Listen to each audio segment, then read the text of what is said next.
To start off this investigation, parents try and help your students think of reasons why sometimes powerful earthquakes can result in thousands of deaths, while other times powerful earthquakes do not have any casualties. When students have a copy of a world map that they can mark on, have them refer to the earthquake chart on page 22 and make a small red dot on the map for each general location.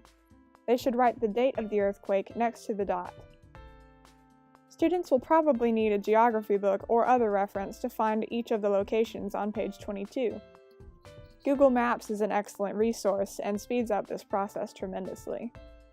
Parents should help students see the strong correlation between the crustal plate boundaries and large earthquakes. They should also realize that sometimes fault lines that cause earthquakes are not located on crustal boundaries. An example of this would be the New Madrid fault line. Part B of this activity is a creative option that is very similar to the experiment that we completed in Investigation 4.